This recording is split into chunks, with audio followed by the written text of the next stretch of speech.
Hello, it's me. I'm back. Welcome back to my This and That series. This and that. Dun, dun.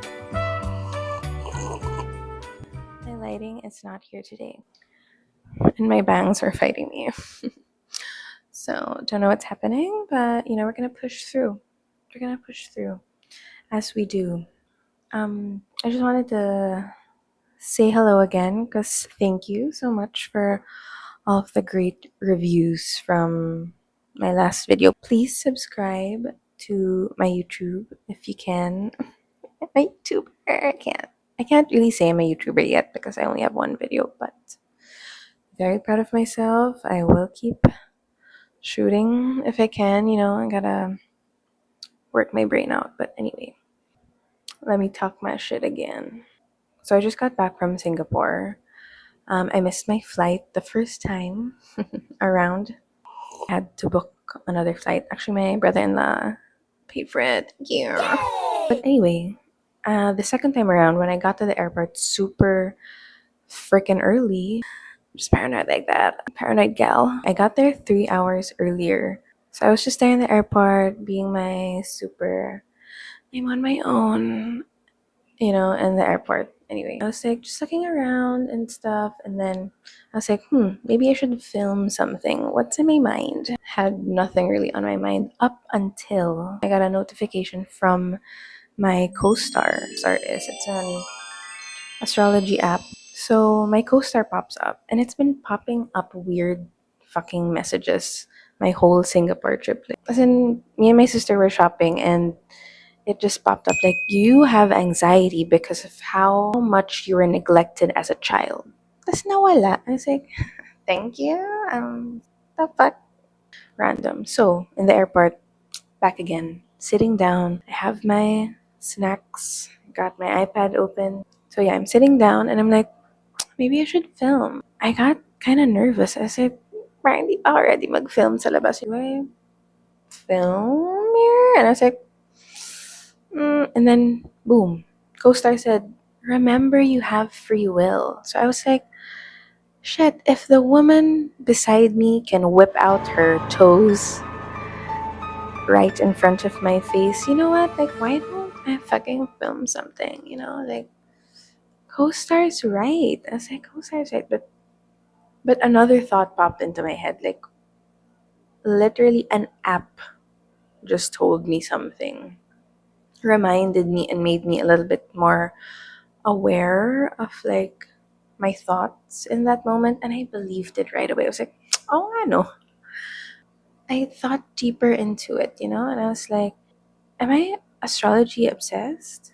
Does astrology have a chokehold on me? Like, am I okay?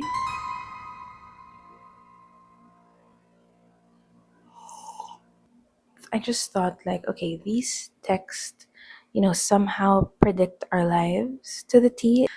So I don't know, it's had a strange effect on me through the years. 2 years ago, being in Singapore again, I'm always there during Chinese New Year. I don't know. I was just strolling by Scott's Mall with my sister, and I was like, let's look at the astrology stuff, like the Chinese horoscope.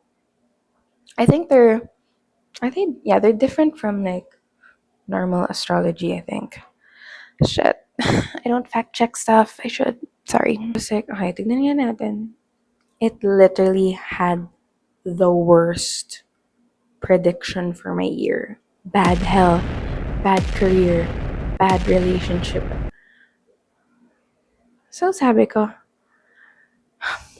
this is not real, just gotta go on with life and not be scared. Yeah, that was crazy. Although, I'm not like a Debbie Downer. I love life. I'm someone who super loves living, and I am a very appreciative person.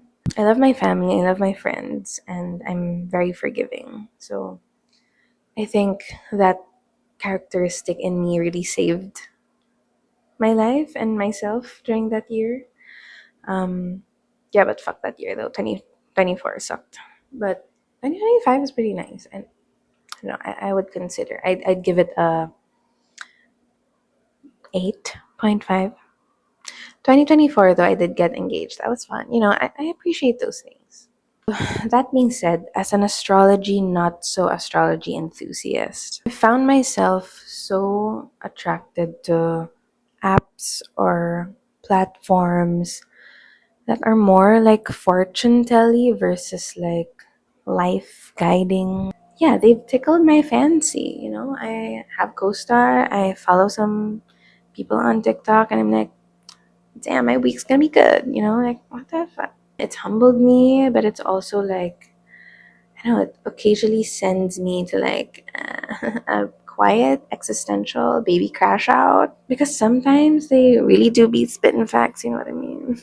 Like the fact that, friends of mine or random people on the street, in the club, or even online, like, has literally changed my emotional reaction to the words Mercury retrograde.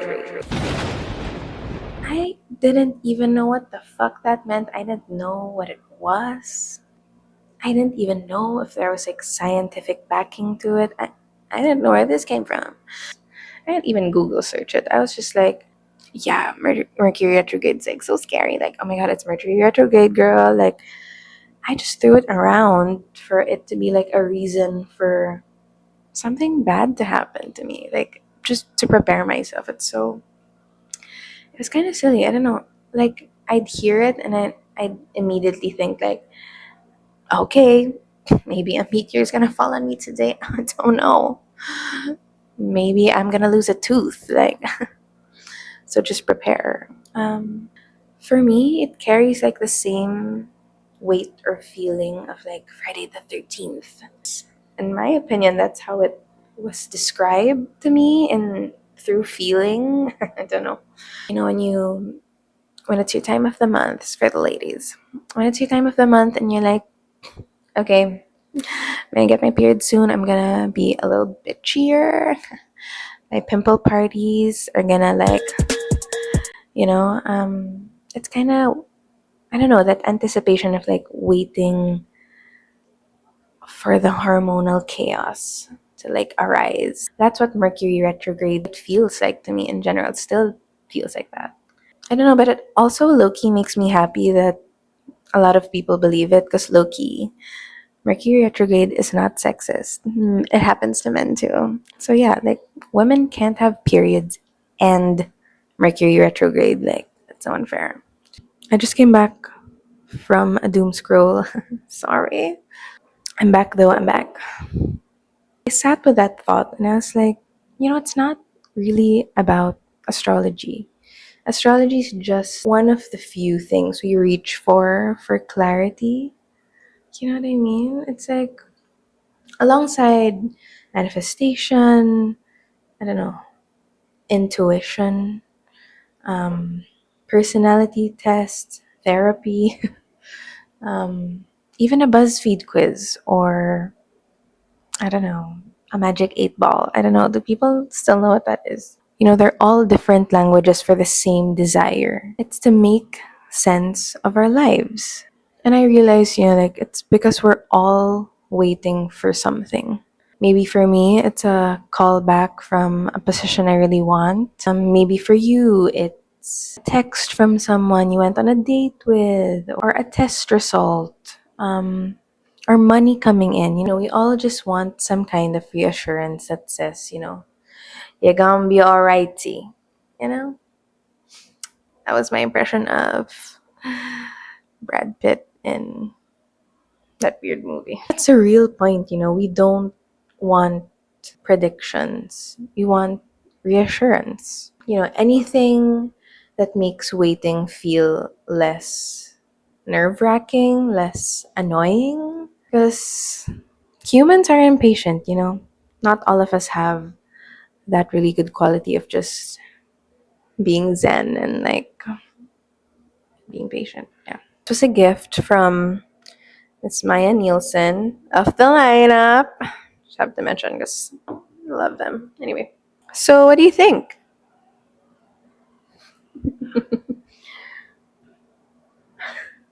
Anyway, so yeah, I think in that thought process, it's also like I've completely forgotten that how much time things actually need.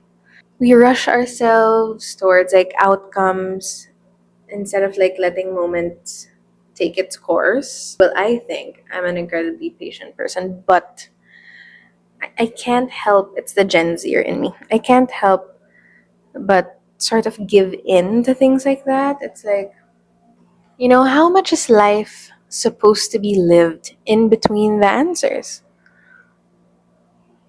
It sounded so prophetic. I don't know where that came from. It came out of my butt.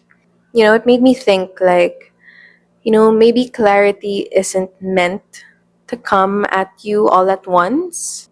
Maybe it shows up slowly while you're doing the real work. And if and only you're paying attention, and letting yourself be where you are.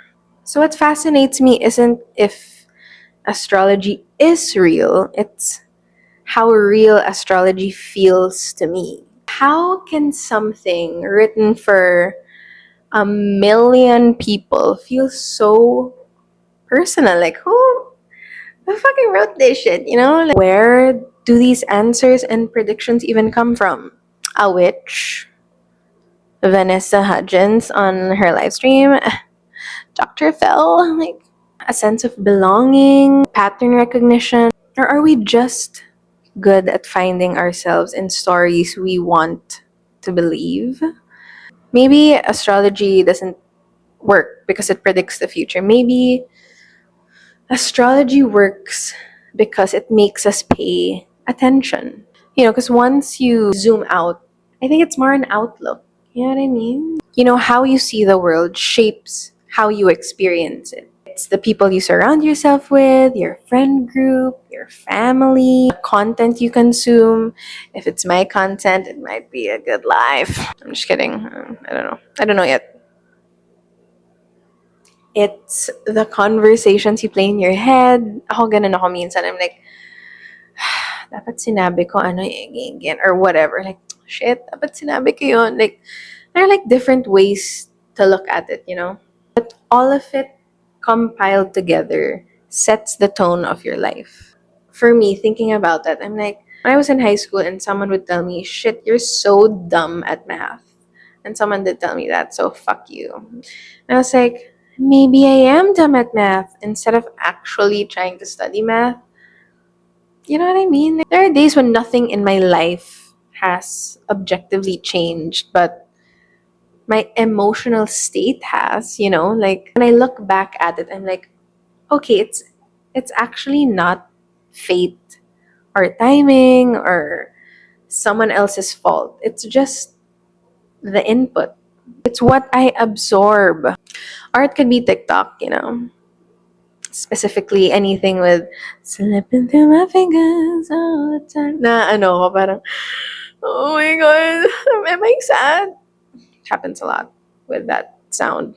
All of this does not really control you, but they absolutely influence you. They can either make you feel happier or worse in whatever headspace you're in. They can make you feel so encouraged. Things can ground you or spiral you. The danger isn't really believing things, it's consuming them without awareness. Look what it did to Nicki Minaj. At this point, you stop asking yourself, like, what's gonna happen to me? Am I gonna get this job? Is he gonna text me back? Like, stop asking those questions. I feel like you have to start asking yourself, like, what am I allowing to shape me? That's where free will comes back in. Hey, maybe I should put my feet up. Maybe I should wiggle my toes around the airport? And in that moment, I kind of realized that awareness doesn't absolve you from choice. I realized I don't really want like a straight up answer. In the movies when they're like, do you want to know your future? If you're gonna die tomorrow? Like, I don't want to know. I don't want to know. I realized that I don't want that. I don't want certainty. I think I want self trust. Trust myself a little bit more. I feel like I want to participate in my own life instead of like waiting for it to explain itself to me. And it's kind of hard, you know? It's kind of hard to sit with that and actually try and make it happen. Yeah, I think you should live life like it's responding back to you, not controlling you. So here's the thing, you don't get certainty by knowing what's going to happen. You know, certainty is something you earn through action, and that's the only way. And I feel like some of us don't understand. Yeah, but when you do something from the heart, your heart of heart, you know, guided by your instinct, your gut feeling, your intuition, your own free will, and you actually show up for it and do the work, you know, life responds not with extreme guarantees, but with feedback. You know, just last year, literally, I'm just in the developmental stages of fully forming my brain. I just watched Bridgerton, lang kasambahay, sabi niya dun sa kay Mother Bridgerton, life is meant to be lived. You know, life is meant to be lived. And I was like, Shonda rhymes talaga galing. But anyway, so no, you don't need to have everything figured out. I'm not having a quarter life crisis, okay? I'm just sharing my thoughts. And you don't really need certainty about where you're headed. So you need trust, you need effort, and you need to move to actually get answers. Ask that person if you know they have an opening. Ask this person if they need help. You know, like I was always so restrained because I was so scared, or because I was like, no, it's gonna work. I don't need to do anything else. Like, girl, okay ka lang. Yeah, and most of all, you need patience. Patience. Patience. You know, you have to wait for clarity to meet you along the way. It won't show up on your doorstep like, hey girl, you are going to be this person tomorrow. It doesn't happen like that, you know? I have notes for myself. These are like, I am not good at journaling, but I am trying to be a journalist.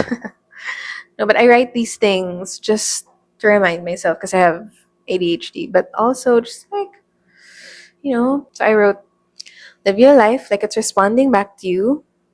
Do the thing, but don't sprint through it. Stay present. Try something, you know? Try anything. Ask someone if they need help. Ask if you can add value to whatever they're already doing. Huwag ka lang masyadong makulit, but, you know, show up for it. Show up for it and you'll get an answer. These talking videos I'm doing, I feel like it's just me talking to myself and it's weirdly healing my inner childhood.